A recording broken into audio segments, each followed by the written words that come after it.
Fans Beyond Wrestling, this is Denver, Colorado, the man, not the place. And if you are in the New England area, I urge you to join us for our upcoming live event, Burst the Bubble, on Saturday, May 12th in Bridgewater, Massachusetts at the Knights of Columbus building. Tickets are only $15. And while we're on the topic of New England, as you may know, since we've moved to the Northeast, we've been running our closed tapings at the New England Pro Wrestling Academy. Now, what you're seeing right here are highlights from a match between Mikey Webb and the East Coast Cowboy. The East Coast Cowboy in the red trunks with the white boots, but Mikey Webb in the red trunks with the black boots, the white knee pads. This footage is from his first ever professional match. The first time he ever stepped foot in a professional wrestling ring to compete, and it was at Beyond Wrestling. Now, the reason that we're showing you this footage is because this was taped back in November of 2011, along with our Crises Precipitate Change taping, along with the tournament for tomorrow, and footage from this match never saw the light of day. But right now, I'm using this to demonstrate just how far Mikey Webb has come, because in a few moments, you're going to see his match against Matt Taven, which was held in February at the Off the Grid studio taping. And to me, that is a testament as to how well trained Mikey Webb is, how effective and how efficient the New England Pro Wrestling Academy in North Andover is, how good of a teacher Bryan is. And if there's anybody watching this video that is an aspiring professional wrestler, I urge you to check out the New England Pro Wrestling Academy, because they got to be one of the top schools in the country.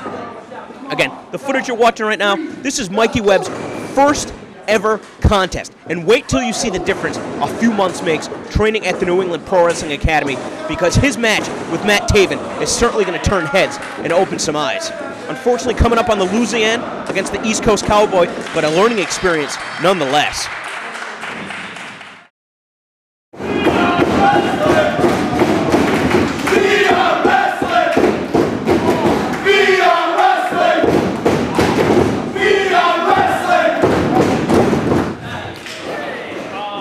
Here we see Matt Taven making his debut for Beyond Wrestling in the red and white trunks. Again, Mikey Webb in the blue, black, and white made his debut for Beyond Wrestling, competing in his first ever professional wrestling match. And this is only his third ever match now. A few months later, again, as we tape the Off the Grid taping here in February of 2012. Now, Matt Taven, somebody who's really been getting his name out there, former NEW champion. Those are those shows in upstate New York that are drawing crowds of thousands of people. And I mean, he's been able to mix it up with some WWE legends. Now really branching out, able to appear on the Ring of Honor television specials. And that's where he's starting to make a name for himself with a series of matches, very competitive outings with Mike Mondo. But Matt Taven has been so impressed by the progress of Mikey Webb, he decided to venture down to Beyond Wrestling here at the New England Pro Wrestling Academy in North Andover, Massachusetts, to go one-on-one with Mikey Webb to see just for himself how far Mikey Webb has come. Now, in the earlier moments of this contest, obviously, we see Taven dominating. And win, lose, or draw, this is still going to be a great learning experience for Mikey Webb. You know, I wouldn't be surprised to see some rookie mistakes out of him, but nevertheless, it's important to be able to go back, rewatch this footage, and then learn to prevent making those mistakes in the future. But look at that unique counter from Mikey Webb.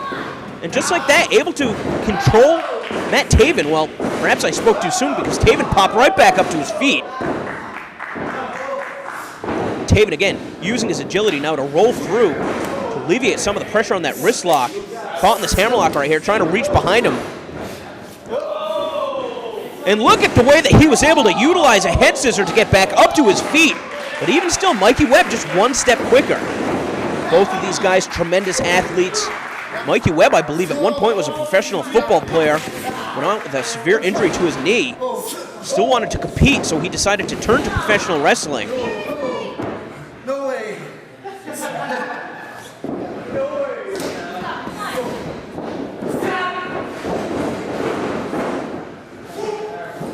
As he goes for the monkey flip, Taven landing on his feet.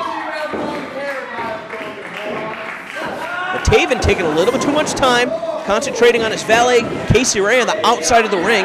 Not sure if she's going to be a factor in this contest.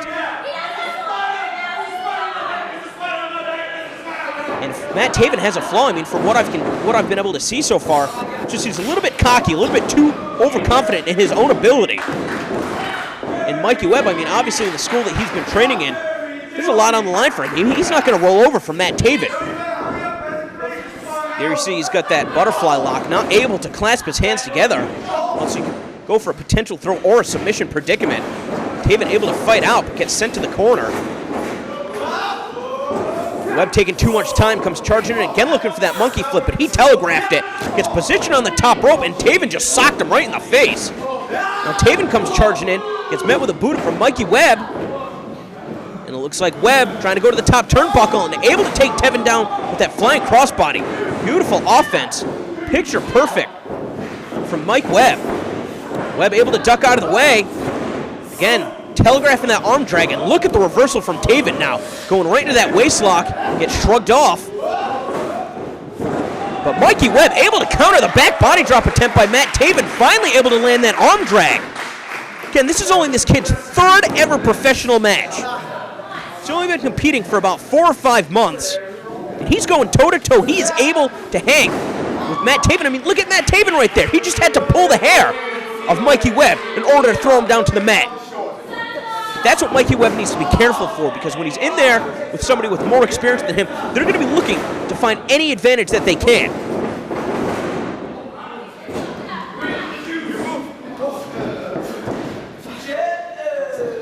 Now, see, here he made a mistake. Taking too much time to finally transition to that butterfly lock. Though he's still able to take Taven down, I'm surprised that Taven wasn't able to capitalize on that exchange. Now again, going for that butterfly lock. He's got the knuckles locked together. But this time, Taven with the counter. But look at that, Mikey Webb able to shift the momentum, trying to back Taven in the corner. Taven, knowing he doesn't want his back up against the ropes. Now just using his size and his strength again to position Mikey Webb on that top rope. And this time, it looks like he landed him crotch first. And Taven's going to be careful that he does not get disqualified. Now springboarded off that second rope, and a picture-perfect dropkick, sending Mikey Webb down to the floor. Take another look at that. The dropkick finding its mark.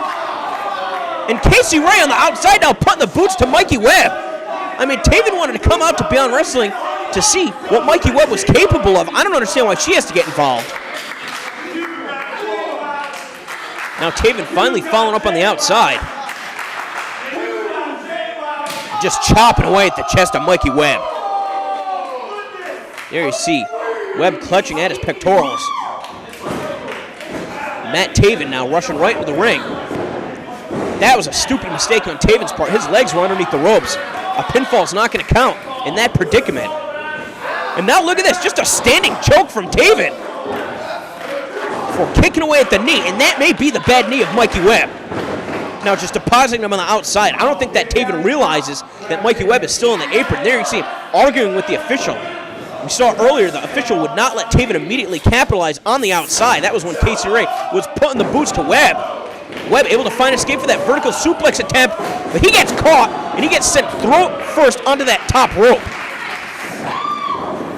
And again, Taven just choking away. He's going to continue to focus his attacks on the throat of his opponent, which is not legal. If he did not break that hold before the referee reached his 5 count, Taven would have been disqualified. Again, I've said it before. Doesn't matter how much time you spend in the gym. Doesn't matter how well-conditioned of an athlete you are. The throat is always going to be one of those vulnerable spots on the human body that is just going to be one of those places that can never be protected. And Taven now using the slingshot suplex to his advantage. And it sounds like some of the wrestlers around ringside are starting to get in to what they're seeing from Matt Taven. I mean, this guy is a great performer. He's a great competitor. But here in Beyond Wrestling, what's most important is whether or not you can win the match. Because if you win a match, you get a point. If you lose a match, you lose a point. It's that simple. And I'm sure that Matt Taven not only doesn't want to lose his debut match, but he doesn't want to lose to somebody who's only competing in their 3rd ever professional match, especially when Taven is trying to compete at a national level. But what a feather in the cap it would be for Mikey Webb. I'm not going to say it's a foregone conclusion that he's going to lose this match, but he's certainly outclassed by Matt Taven. Taven able to duck out of the way of the crossbody, nails the standing moonsault, but Mikey Webb just too tenacious, making sure to get that shoulder off the mat. And there you see, just barely able to shake his head, but still shaking his head, saying no, he's not going to give up. And again, Taven going for the hair, going to the face. He's fighting dirty. Now just driving his opponent face first in that top turnbuckle. Sending him across the ring, comes charging in. And Mikey Webb with his back to the corner gets caught with, again, a picture-perfect dropkick out of Matt Taven.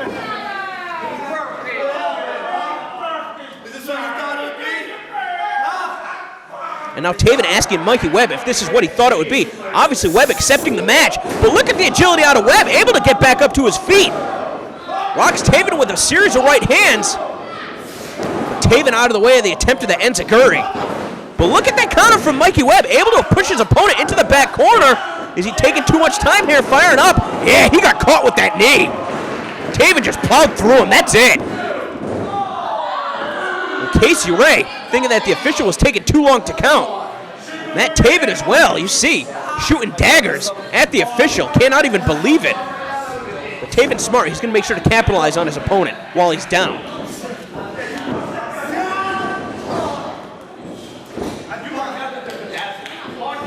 And again, driving him into that turnbuckle. And once again.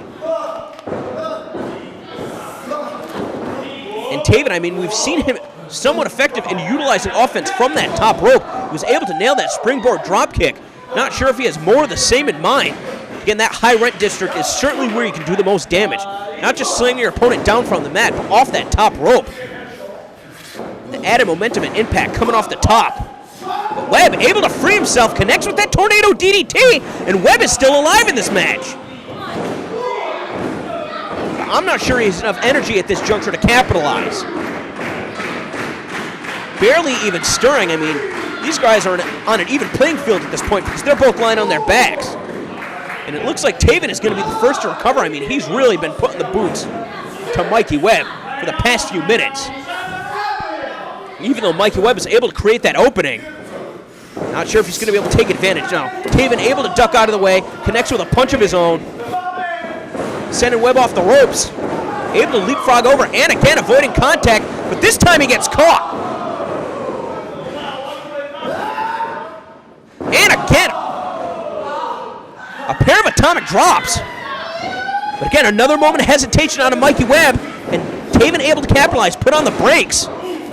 That short arm punch, and Webb connecting with a series of jabs now. Able to complete the series with a right-handed punch. Taven able to move out of the way. He's got him hooked in that front face lock and that corkscrew neck breaker. Could this be it? Taven, though, I don't know why he was taking too much time. 2, 3, no! And again, Taven seems to be upset with the official, but, I mean, there was a moment or two that he wasted where he could have been pinning Mikey Webb. I think he's a little bit frustrated because I don't think that he thought that Mikey Webb was going to be able to put up so much of a fight. Again, Mikey Webb pounding the mat, trying to rally the support of the other wrestlers around ringside. Everybody watching has to be impressed with what they're seeing. I mean, it's got, again, only third professional match, and he is standing toe-to-toe with Matt Taven. Taking him down with that head scissor, and now connecting with a drop kick of his own. And look at that, able to connect with that leg drop, just spiking Matt Taven right on his face. He's got the leg hook. This could, oh man, was that close.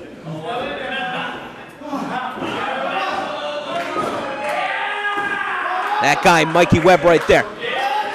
Casey Ray Shurman would be involved in this match.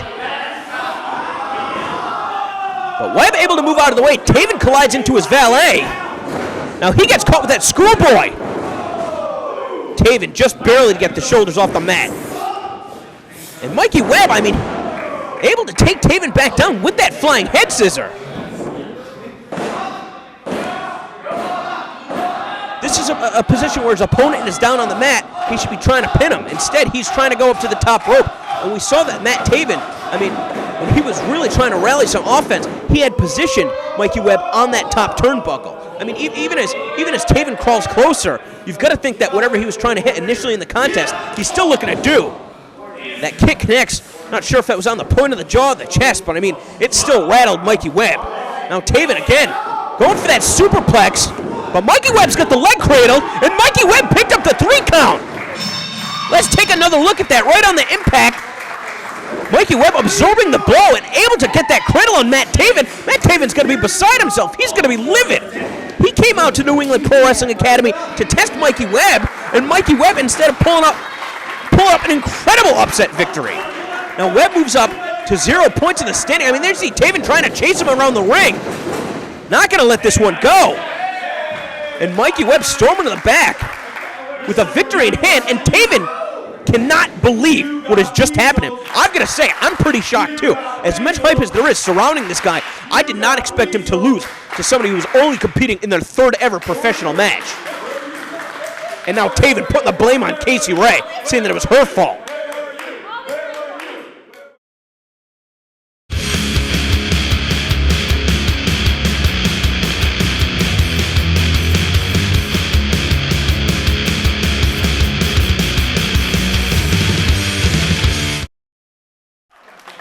Right now, we're going to take you to some live footage from the Off the Grid live show, again, from our building in Bridgewater, Massachusetts.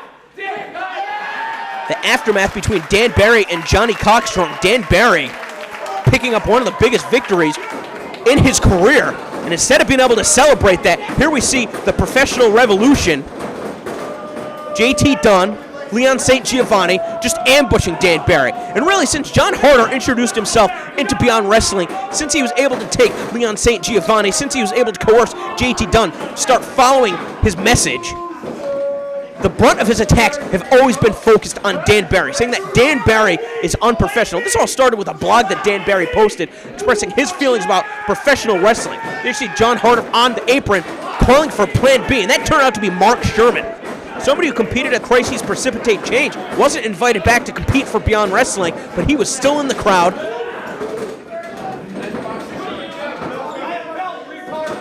And this right here, this spine buster that sent Dan Barry to the hospital, the way that he hit the back of his head when he was slammed down to the mat, preventing him from being able to compete from the second day of the Off the Grid studio taping. And now finally some of the wrestlers get in the ring to try and fight off the Professional Revolution, but too little, too late. The damage has been done.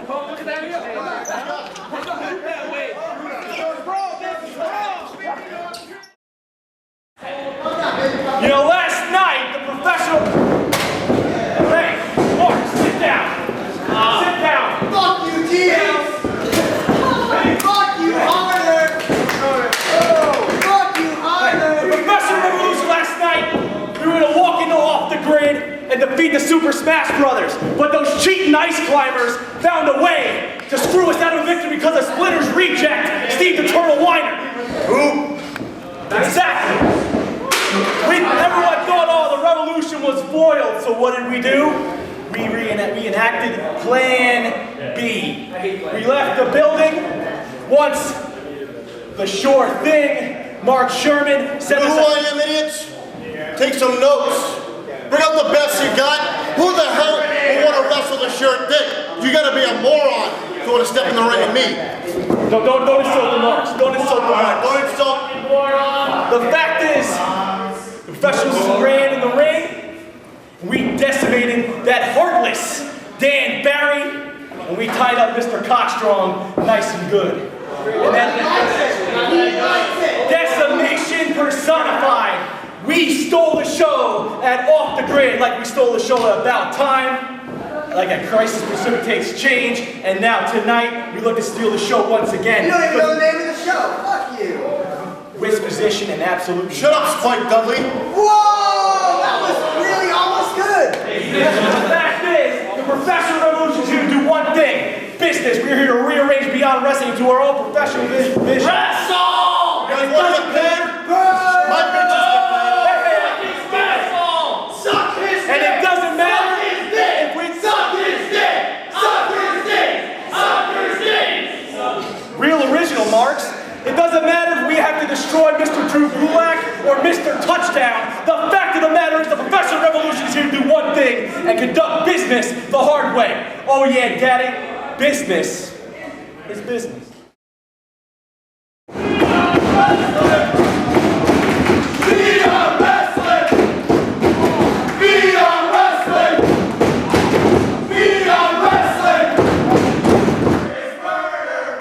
Take a look at Bill Carr, somebody who's competing under contract to WWE in FCW for quite some time, now back on the indies and the newest member of Team Tremendous. And he made his way down to Beyond Wrestling after hearing what happened to his partner, Dan Barry, who's been unable to compete today because he's laid up in a hospital bed as a result of what Mark Shurman did to him. Now, obviously, John Harder, the rest of the Professional Revolution, things did not go as they had anticipated at the Off the Grid live event. So they enacted Plan B. They had Mark Shurman there as their contingency plan. And now Mark Shurman is going to have to face the music because he is in the ring with one of the biggest competitors we've ever seen in Beyond Wrestling, and Bill Carr is absolutely livid. It took John Harder almost a year to attack Dan Barry. And in less than a day, Dan Barry already has allies coming to defend him.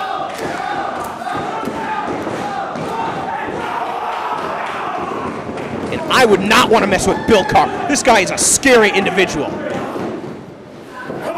This guy is enormous. I mean, Mark Shurman is no small individual, but he's just getting manhandled right here. Shurman foolishly walking into that sidewalk slam by Bill Carr. Carr quickly hooking the leg. Shurman still trying to struggle to get back up to his feet, but I mean, this match is barely even a minute old. It looks like Shurman's been in a car accident. Shurman with the wherewithal to duck out of the way. Bill Carr crashing on the outside. And what the hell is going? More of the same. And you hear somebody calling for the referee. I mean, obviously Mark Shurman distracted him on the inside of the ring. But John Harder and Leon St. Giovanni, these guys don't want a fair fight. And I'm not even sure I understand what this professional revolution is all about. I mean, these guys have a very distinct idea and application of what professional wrestling should be. But obviously, coming to Beyond Wrestling, where we've been unconventional and experimental right from the get-go, right since we ran our first show in May of 2009. I don't know what they think that they're going to do by coming in here and trying to change everybody's mentality. I don't know who they think that they're going to try and convince. I mean, obviously John Harder sees potential in some of the wrestlers that compete on the roster, but that doesn't mean that he needs to brainwash them to do his bidding for him, just because he's not a wrestler and he can't get it done in the ring. But Mark Shurman using his strength, sending Bill Carr face first into that turnbuckle. I mean, there you see some broken glasses already spilled on the outside as a result of Bill Carr trying to stuff Shurman face first into that garbage can. You got to think that at some point, Dan Barry is going to get his hands on the Professional Revolution. Again, concerns of a concussion based on that spine buster that you saw delivered by that man right there, Mark Shurman. And having to send Bill Carr face first into that steel post in order to try and gain the advantage. And now that he has it, he's trying to wear Bill Carr down. You've got to think the longer this match goes on, it is probably going to favor Shurman, since he does look to be the better condition of the two athletes. But the longer this match goes on, the inexperienced Shurman is going to leave himself vulnerable to make more mistakes, which Bill Carr is definitely going to be able to capitalize on. I mean, take a look. Just plowing through his face with those right hands. Sending Shurman off the rope, and again, Shurman, perhaps the stronger of the two, missing wildly with that clothesline. He gets taken down with a cross-body block. Now that double sledge to the chest. Bouncing around like a pinball. Carr just charging in. He's got to be close to 350, 375 pounds. Just colliding on the chest of Mark Shurman. And look at the elevation of that spinning slam. What is Leon St. Giovanni doing getting on the ropes? Again, as we take another look at the impact of that slam, Bill Carr would love nothing more to get his hands on the brains behind the operation. John Harder, he's responsible for what happened. Oh, and take a look. There we see that spine buster again from Mark Shurman. That's what happened to Dan Barry last night. But not able to apply it with as much force because, again, Bill Carr is so much larger than Dan Barry. Even still, an impressive show of strength of Mark Shurman be able to power down an opponent that size. Now trying to bring him back up to his feet. And again, it looks like the strength is going to be on display as he positions him, going for that inverted DDT. But Bill Carr fighting out of this. just a series of clubbing blows wearing down his opponent. He's taking the elbow pad off and a bare arm lariat. Mark Shurman's done. 1, 2, and what the hell is John Harder doing getting himself involved right here? This guy's liable to get killed. Well, Bill Carr's got him grabbed by the back of his head. Just punch it away. What's Mark Shurman doing? He's sizing up Bill Carr. What the hell did he have in his hand? Well, the referee saw it. I mean, our cameras barely caught it. And the referee called for the disqualification. Now Ken Scampy, Dan Barry's other partner in Team Tremendous, clearing the ring. Leon St. Giovanni coming to the aid of John Harder, trying to help get him back up to his feet. Let's see if we can take a look at this. Harder got cold cocked right there. What did he hit him with? Oh my God! The amount of force that he hit him, it looked like it was some sort of lead pipe or a wrench or something. He wasn't just trying to win the match, he was trying to kill him. And Bill Carr, unable to get to his feet at this point. There you see we've got multiple officials checking on him. Did you see how hard he got clocked? What's professional about that? Not only did he not win the match, but I mean, he's looking to take away somebody's career. I mean, obviously, Bill Carr coming from WWE, coming from FCW, he's looking to make another go for it here on the Indies. Try and build up his name, build his reputation. I mean, certainly more than capable based on what we saw against Mark Shurman. But even still, I mean, over a minute's passed right now, and Carr's still struggling to get to his feet. From what I understand right here, Ken Scampy has challenged Leon St. Giovanni to an impromptu match. He's going to be looking to exact some of the revenge based on what happened to Dan Barry. I mean, Ken Scampy, he's all geared up. He's ready to roll.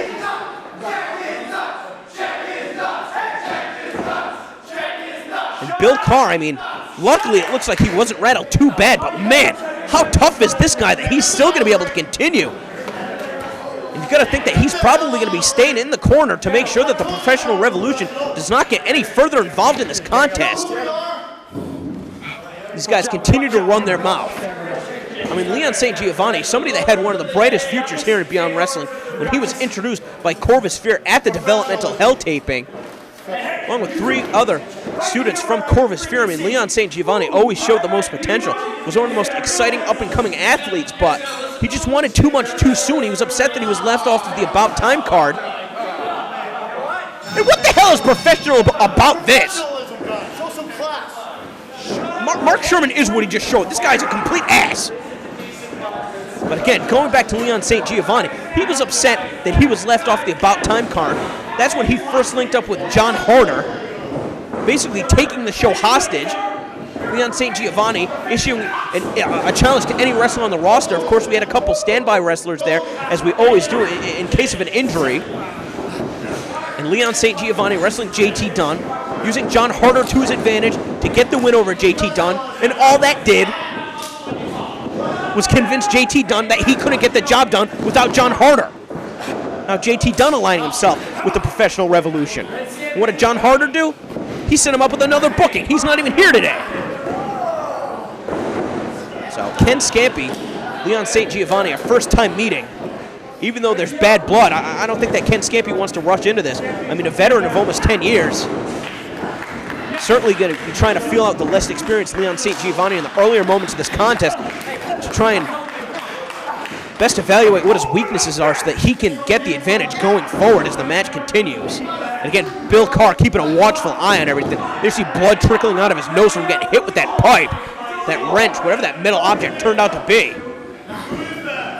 Ken Scampy now trying to keep Leon St. Giovanni down, but see Giovanni swiping out the feet, able to drop Scampy right into that pin. Now he's got that arm barred, trying to expose that shoulder.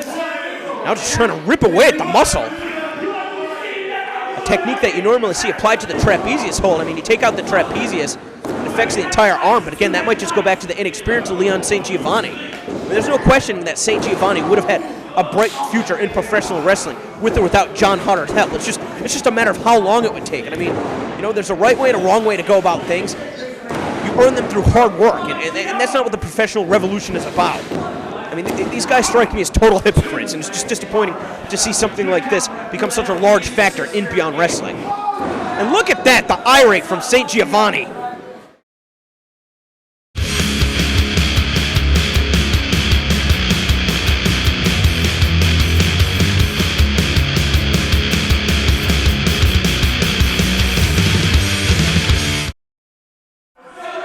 St. Giovanni able to maintain control throughout the commercial break. Able to keep Ken Scampy grounded. You hear the other wrestlers giving him shit on the floor. This has raised the ire of Leon St. Giovanni, but that was a mistake. He was in a position of advantage. On top of Ken Scampy, he let that hold go. There you see Ken Scampy going for that step-up enziguri. I think unintentionally. He might have caught St. Giovanni a little bit low. Just a glazing blow with the kick to the head, but I think that he might have caught him low.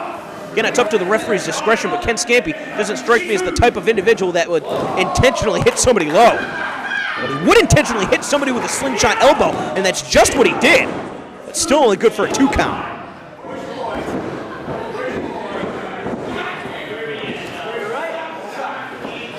Back up to his feet. But taking too much time, and Leon St. Giovanni just sent his opponent face first into that second turnbuckle. Now just unloading with the right hands. Again, there you see Bill Carr keeping a close eye on everything that's going on right here. Trying to make sure that there's no funny business. St. Giovanni just rushing in with the weight of his body onto Ken Scampy.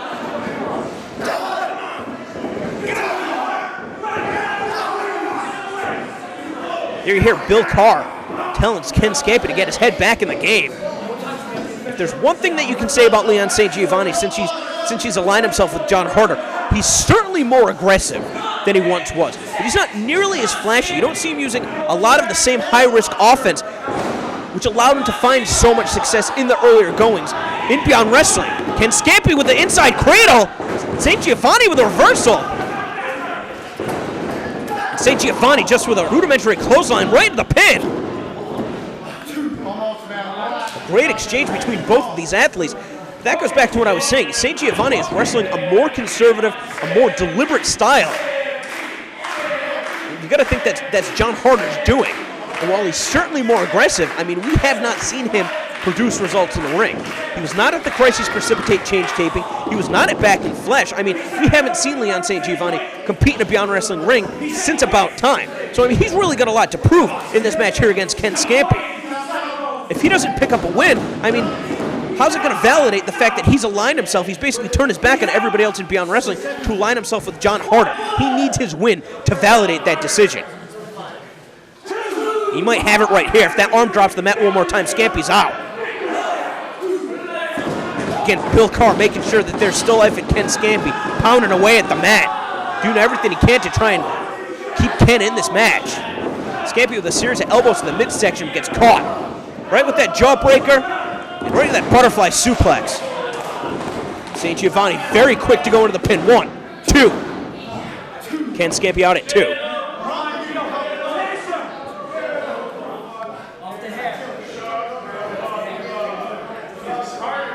Again, Ken Scampy, Bill Carr, not even scheduled to compete this weekend, but they both came down as soon as they found out exactly what had happened to Dan Barry. Leon St. Giovanni holding on to the ropes, elevating Ken Scampy up and over. I think that he thinks that he threw him to the floor, but Scampy's still on the apron. St. Giovanni finally realizing it, charging in, but that moment of hesitation. Now Scampy's dove to the floor and able to hit that DDT on the concrete to Mark Shurman. Oh, did you hear the sound of that kick? Well, Shurman colliding with John Harder on the outside. And remember, there's broken glass out there from the previous match. Ken Scampy, I mean, that's what he needed to do.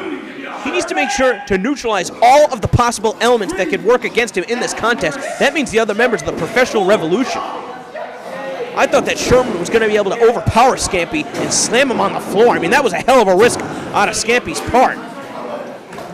There you saw Scampy was trying to get back in the ring, got caught with a knee from St. Giovanni. And St. Giovanni, I mean, even without having John Harder to tell him what to do, I mean, again, St. Giovanni, he has been pretty impressive in Beyond Wrestling.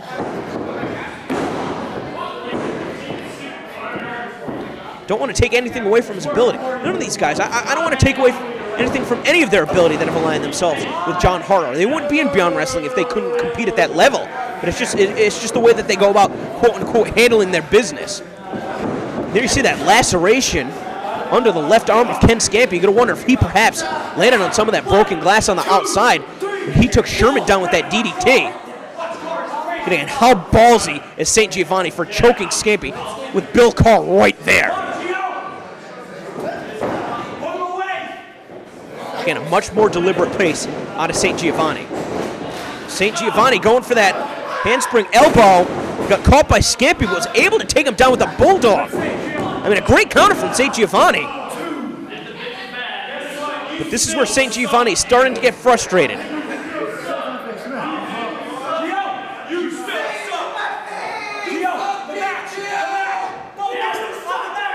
You hear John Harder again telling St. Giovanni, make sure to focus on the match, as some of the wrestlers continue to heckle him on the outside. I mean, this match has gone on for close to 10 minutes right now. St. Giovanni hasn't been able to seal the deal. Look at these right hands from Ken Scampy, trying to finally mount a comeback. Just rocking St. Giovanni, able to back him up into that corner. Now sending him across the ring. Comes charging in, but runs face first right into that boot.